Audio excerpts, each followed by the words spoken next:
ہوں۔ تصور کریں بحیرہ روم کی بالکل سیاہ، بے رحم اور طوفانی لہریں، ایک لکڑی کا بحری جہاز جو مسلسل 30 دن تک مطلب سمندر کی وحشت اور اندھیرے کا نشانہ بنتا رہا، اور پھر ایک پر اسرار دھند میں لپٹا ہوا جزیرہ سامنے آتا ہے۔ ہاں، ایک ایسا جزیرہ جس کا اس وقت کے کسی نقشے پر کوئی وجود ہی نہیں تھا۔ بالکل کوئی وجود نہیں تھا، لیکن وہاں ایک ایسا خوفناک راز قید تھا جس کا مطلب براہ راست تعلق پوری انسانیت کے مستقبل اور اس زمین کے آخری ایام سے ہے۔ تو آج کی اس تفصیلی گفتگو میں ہم تمیم الداری کے اس مشہور اور رونگٹے کھڑے کر دینے والے سفر کی گہرائی میں اتریں گے۔ اور یہ واقعی صرف ایک عام مہم جوئی کی کہانی نہیں ہے۔ مطلب یہ حقائق کا ایک ایسا سلسلہ ہے جہاں ایک گروہ کا سامنا ایک ایسی ہستی سے ہوتا ہے جو انسانی تاریخ کا سب سے بڑا فتنہ ہے۔ ایگزیکٹلی ہم اس واقعے کے ایک ایک پہلو کو اس طرح کھنگالیں گے جیسے ہم خود اس بحری جہاز کے عرشے پر کھڑے اس طوفان کا سامنا کر رہے ہوں۔ تو مطلب میں سوچ رہی تھی کہ اس غیر معمولی اور ہولناک سفر کی شروعات آخر کن حالات میں ہوئی؟ اچھا، اس واقعے کی جڑیں فلسطین کے ساحلوں سے جڑی ہوئی ہیں۔ اگر ہم اس دور کی مطلب سمندری تاریخ پر نظر ڈالیں تو ہمیں معلوم ہوتا ہے کہ بنی لخم اور بنی جزام کے قبیلوں سے تعلق رکھنے والے تقریباً 30 افراد ایک بحری سفر پر روانہ ہوئے۔ اور تمیم داری بھی ان کے ہمراہ تھے نا، جو اس وقت تک عیسائی تھے؟ ہاں بالکل، وہ اس وقت عیسائی تھے اور الہامی کتابوں کا کافی گہرا مطالعہ رکھتے تھے، اور یہ نقطہ یہاں بہت اہمیت رکھتا ہے کہ بنی لخم اور بنی جزام کوئی ناتجربہ کار لوگ نہیں تھے۔ مطلب یہ قبائل تجارت اور سمندری سفر کے ماہر مانے جاتے تھے۔ صحیح، مطلب انہیں سمندر کے مزاج، ہواؤں کے رخ اور راستوں کا بخوبی اندازہ تھا۔ ایگزیکٹلی، انہیں سب پتا تھا، مگر اس کے باوجود جب وہ بحیرہ روم کے انمانوس پانیوں میں داخل ہوئے تو قدرت نے ایک ایسا طوفان برپا کیا جس نے ان کی تمام مہارت کو بے بس کر دیا۔ اوہ واو! اور یہ طوفان کوئی محض چند گھنٹوں یا 1-2 دن کا نہیں تھا، اس نے انہیں پورے 1 مہینے تک مطلب 30 دن تک سمندر کے تھپیڑوں پر بے یار و مددگار چھوڑ دیا۔ 1 مہینہ سمندر میں گم رہنا، ذرا اس جسمانی اور نفسیاتی ٹوٹ پھوٹ کا تصور کریں۔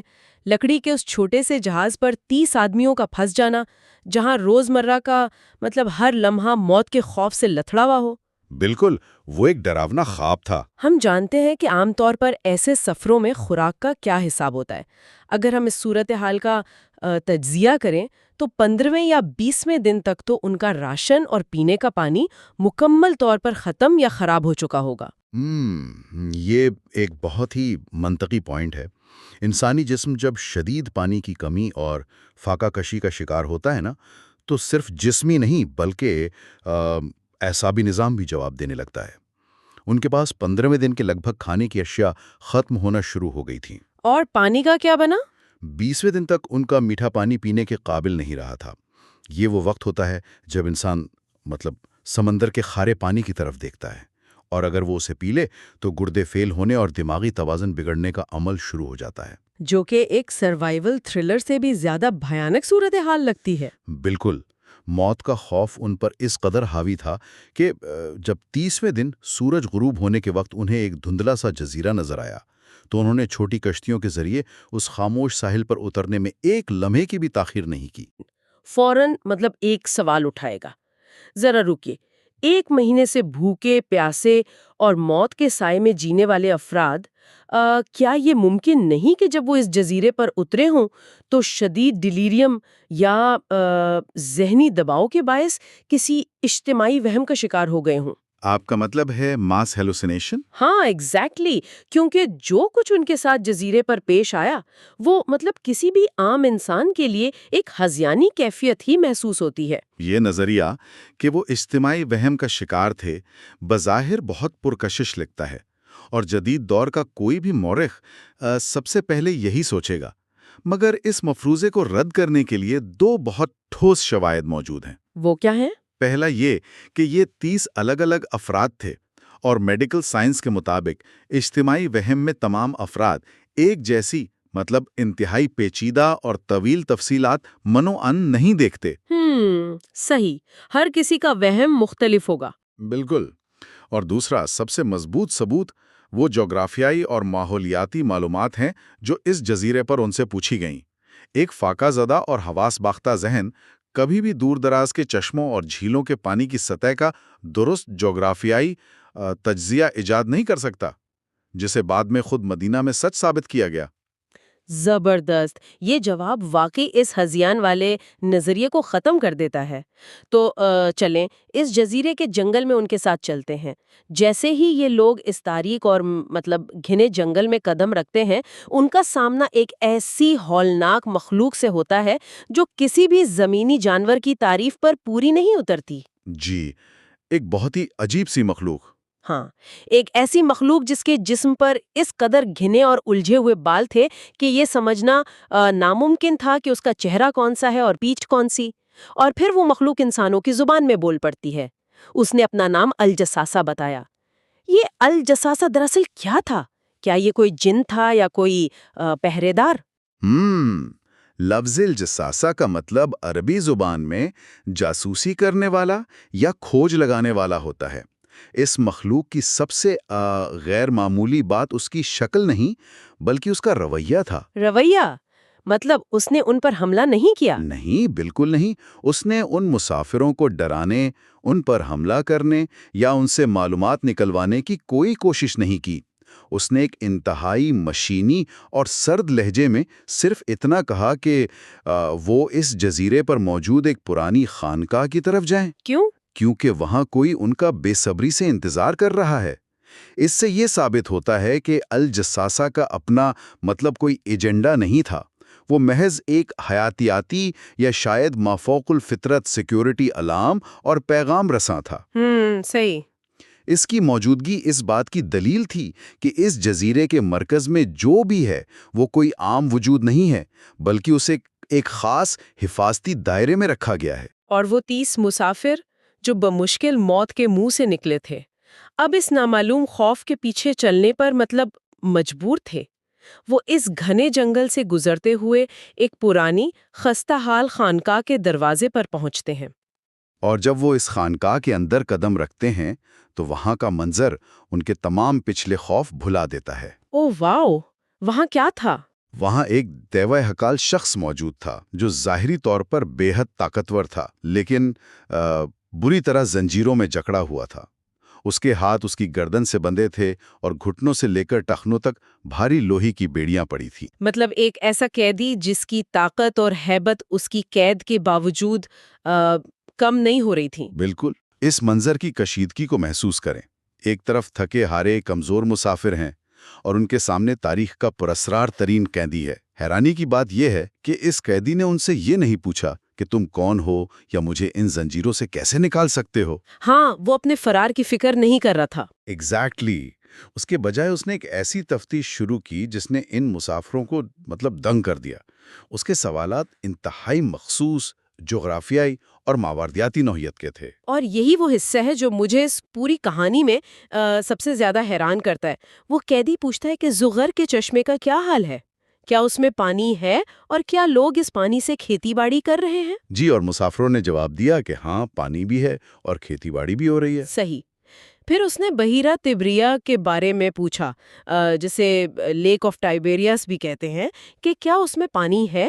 اور جب اسے اس بات میں جواب ملا تو اس نے ایک طنزیہ تبصرہ کیا کہ یہ جلد سوکھ جائے گا۔ بالکل، اس کا یہ جملہ بہت گہری معنی رکھتا ہے۔ اور اس کے بعد اس نے بیسان کے کھجور کے باغات کے بارے میں سوال کیا اور پھر وہی جواب دیا کہ جلد ہی یہ پھل نہیں دیں گے۔ مطلب ان مخصوص مقامات کا انتخاب کیوں کیا گیا؟ ان مقامات کے انتخاب کے پیچھے ایک بہت گہری سائنس اور حکمت عملی چھپی ہے۔ زغر کا چشمہ، بحیرہ تبریہ اور بیسان کے باغات، یہ تینوں مقامات مشرق وسطیٰ اور خطہ شام کے وہ آبی اور زرعی وسائل ہیں جن پر اس پورے علاقے کی بقا کا دار و مدار ہیں۔ یعنی وہ کوئی عام قیدی نہیں تھا؟ بالکل نہیں۔ وہ قیدی محض جغرافیہ کا طالب علم نہیں تھا۔ وہ دنیا میں ہونے والی ماحولیاتی تبدیلیوں، آبی وسائل کی کمی اور موسمیاتی بگاڑ کو اپنی رہائی کے وقت کے انڈیکیٹرز کے طور پر دیکھ رہا تھا۔ یہ تو کسی ہیکر کی طرح ہے جو کسی بہت بڑے مین فریم سسٹم سے لاک آؤٹ ہو گیا ہو. مطلب وہ اپنی قید میں بیٹھ کر دیوار تو نہیں توڑ سکتا، لیکن وہ مسلسل سرور کو پنگ کر رہا ہے، نیٹ ورک کی کمزوریوں کو یعنی دنیا کے آبی ذخائر کو چیک کر رہا ہے. کیا زبردست تشبیہ دی آپ نے، بالکل ایسا ہی ہے۔ وہ اس انتظار میں ہے کہ کب سسٹم کا فائر وال کمزور پڑے، کب پانی کی سطح گرے اور کب وہ اپنا آخری اور مطلب سب سے بڑا حملہ کرے. یہ ایک انتہائی شاندار اور برمحل بات ہے۔ دجال کی طاقت کا سارا انحصار انسانی مجبوری پر ہے۔ اس کا طریقہ واردات یہ نہیں ہے کہ وہ آ کر سیدھا کوئی جنگ شروع کر دے گا۔ اس کا ہتھ کنڈا خوراک اور پانی کا کنٹرول ہے۔ یعنی لوگوں کی بنیادی ضروریات. جی، وہ جانتا تھا کہ جب دنیا میں قحط، خشک سالی اور پانی کی شدید کمی ہوگی تو انسان بقا کی جنگ میں مایوسی کا شکار ہو جائیں گے، اور ایک بھوکا پیاسا اور مایوس انسان روٹی اور پانی کے گھونٹ کے بدلے اپنا عقیدہ اور اپنی وفاداری بیچنے کے لیے تیار ہو جاتا ہے۔ کتنی خوفناک بات ہے۔ اسی لیے اسے اپنی زنجیروں سے زیادہ بیسان کے کھجوروں اور تبریہ کے پانی کی فکر تھی۔ وہ اس ماحولیاتی زوال کو اپنی ٹائم لائن کے طور پر مانیٹر کر رہا تھا۔ اور اس ہیکر نے پانی اور پھلوں کی تفتیش کے بعد اپنا آخری اور سب سے خطرناک سوال داغا۔ اس نے پوچھا، امیوں کے نبی کا کیا حال ہے؟ یعنی وہ نبی جو پڑھنا لکھنا نہیں جانتا۔ اور یہ سوال سب سے اہم تھا۔ مسافروں نے اسے بتایا کہ وہ مکہ سے ہجرت کر کے یثرب مدینہ آ چکے ہیں، اور عربوں کی بڑی تعداد نے ان کی اطاعت قبول کر لی ہے۔ اور یہ سنتے ہی اس پرسکون اور سوالات پوچھنے والے قیدی کا رد عمل انتہائی شدید، پرتشدد اور دھماکہ خیز تھا۔ روایت کے مطابق اس جواب نے اس دیوائے کل قیدی پر ایک جنونی کیفیت طاری کر دی۔ اس نے اپنی پوری طاقت سے چھلانگ لگائی اور اپنی زنجیروں کو اس قدر زور سے کھینچا کہ وہ پوری پرانی خانقاہ لرز اٹھی۔ او مائی گاڈ! لوہے کی بھاری زنجیریں آپس میں ٹکرائیں، ہر طرف ایک ہیبتناک آواز گونج اٹھی۔ وہ کسی بھی قیمت پر ان بیڑیوں کو توڑ کر باہر نکلنا چاہتا تھا، لیکن وہ آسمانی بندوبست کے سامنے بے بس تھا۔ اس اچانک غصے اور ہیجان کی اصل وجہ کیا تھی؟ کیا یہ صرف ایک تکبر تھا کہ کوئی اور انسانوں پر غالب آ رہا ہے، یا اس نبی کی کامیابی اس کی اپنی ٹائم لائن کا کوئی ایسا الارم تھا جس نے اسے بے چین کر دیا تھا؟ میرا ماننا ہے کہ یہ غصہ محض تکبر نہیں تھا، بلکہ یہ اس بات کا اعتراف تھا کہ الہی ٹائم لائن کا آخری باب شروع ہو چکا ہے۔ دجال جانتا تھا کہ آخری نبی کی آمد کا مطلب یہ ہے کہ دنیا میں خالص حق اور ہدایت آ چکی ہے۔ صحیح۔ اور جب حق اپنے عروج کی طرف قدم بڑھاتا ہے تو اس کا سیدھا سا مطلب یہ ہے کہ اب باطل کی سب سے بڑی اور آخری جنگ کا وقت بھی قریب آ رہا ہے۔ اس نبی کا مدینہ میں بس جانا اور عربوں کا ان کی اطاعت کرنا اس کے لیے ایک ٹائمر کے آن ہونے جیسا تھا۔ یعنی کاؤنٹ ڈاؤن شروع ہو گیا تھا۔ بالکل۔ اور جب وہ ان زنجیروں کو توڑنے میں ناکام رہا تو اس نے مایوسی اور حتمی اعلان کے ملے جلے جذبات کے ساتھ پہلی بار اپنی شناخت ظاہر کی۔ اور وہ شناخت تاریخ کا سب سے بھیانک سچ تھا۔ اس نے کہا، میں المسیح الدجال ہوں اور مجھے جلد ہی نکلنے کی اجازت مل جائے گی۔ ایک ایسا جملہ جس نے ان کی روح تک کو ہلا دیا ہوگا۔ بالکل۔ اس نے ان مسافروں کو بتایا کہ جب اسے اجازت ملے گی تو وہ 40 راتوں میں پوری دنیا کا سفر کرے گا، اور دنیا کا کوئی علاقہ ایسا نہیں ہوگا جہاں وہ قدم نہ رکھے سوائے مکہ اور طیبہ یعنی مدینہ کے۔ کیونکہ وہاں فرشتے پہرا دے رہے ہوں گے۔ جی، فرشتے ننگی تلواریں لیے اس کا راستہ روکے کھڑے ہوں گے۔ ذرا ان مسافروں کی ذہنی کیفیت کا اندازہ لگائیں۔ ایک اجنبی جزیرہ، الجساسہ، اور پھر خود دجال۔ یہ ایک ایسا بوجھ تھا، ایک ایسی کڑوی حقیقت تھی جسے لے کر جب تمیم الداری اور ان کے ساتھی کسی طرح واپس فلسطین پہنچے تو ان کی زندگیاں ہمیشہ کے لیے بدل گئیں۔ تمیم الداری اس واقعے کے بعد پرانی زندگی کی طرف نہیں لوٹ سکتے تھے۔ اس سچائی کی تلاش انہیں فلسطین سے مدینہ تک لے آئی۔ وہاں آ کر انہوں نے نہ صرف اسلام قبول کیا بلکہ یہ پورا واقعہ نبی کریم صلی اللہ علیہ وآلہ وسلم کی خدمت میں پیش کیا۔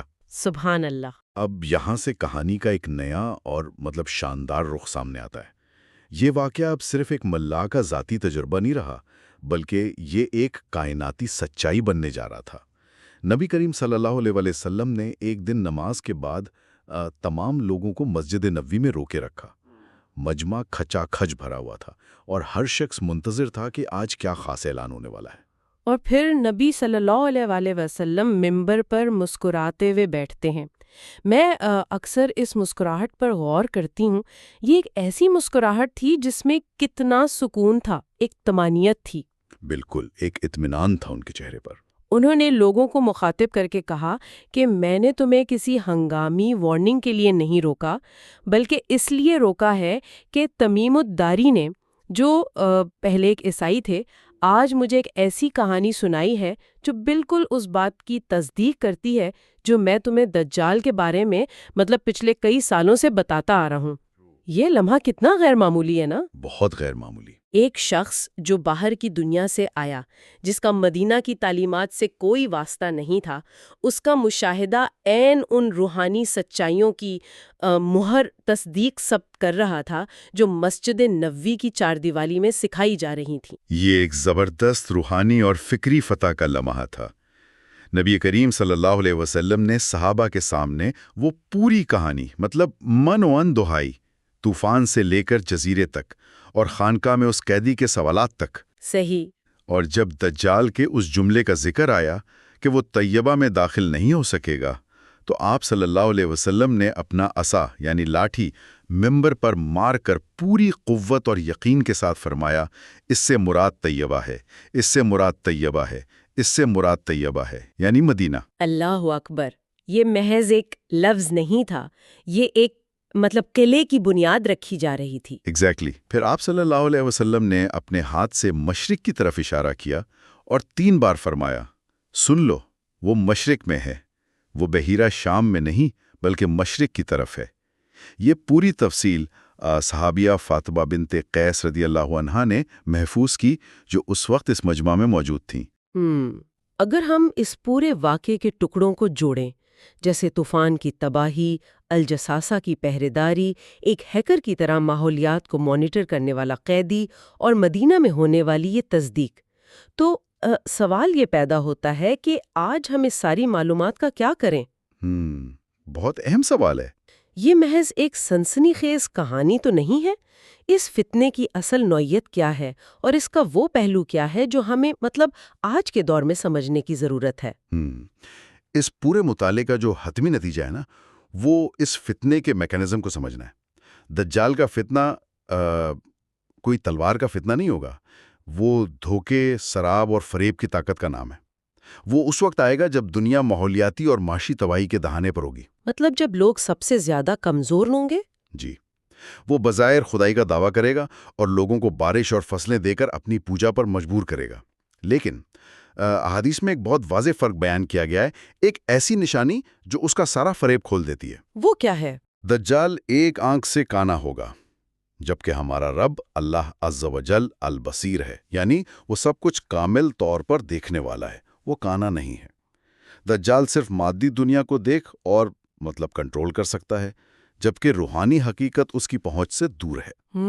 بالکل صحیح کہا آپ نے۔ اس فتنے سے بچاؤ کا جو طریقہ قرآن اور سنت میں سکھایا گیا ہے، وہ روحانی مضبوطی اور توکل ہے۔ سورۃ الروم کی آیت 60 ہمیں سکھاتی ہے کہ پس صبر کرو، بے شک اللہ کا وعدہ سچا ہے، اور جو لوگ یقین نہیں رکھتے وہ تمہیں ہلکا نہ پائیں۔ بے شک۔ اور سورۃ الطلاق کی آیت 3 یہ یاد دلاتی ہے کہ اور جو اللہ پر توکل کرتا ہے، اللہ اس کے لیے کافی ہے۔ جو شخص وسائل کے چھن جانے پر بھی اللہ پر بھروسہ رکھے گا، وہ اس فتنے کے سامنے کھڑا رہ سکے گا۔ اور شاید یہی وجہ ہے کہ روزانہ کی نمازوں میں اس فتنے سے پناہ مانگنے کی اس قدر تاکید کی گئی ہے۔ آج کی یہ گفتگو واقعی ہمیں اپنے ارد گرد کی دنیا کو ایک بالکل نئے اور کسی حد تک خوفناک زاویے سے دیکھنے پر مجبور کر دیتی ہے۔ بالکل، یہ سوچنے کا مقام ہے۔ وہ زنجیریں جن کا ہم نے ذکر کیا، آج بھی کسی نامعلوم مقام پر اپنی جگہ موجود ہیں۔ وہ مضبوط لوہا آج بھی اس قیدی کو روکے ہوئے ہے، لیکن روایات بتاتی ہیں کہ ایک دن وہ بیڑیاں ٹوٹ جائیں گی۔ اور یہیں پر ایک بہت گہرا اور سوچنے پر مجبور کر دینے والا خیال ابھرتا ہے۔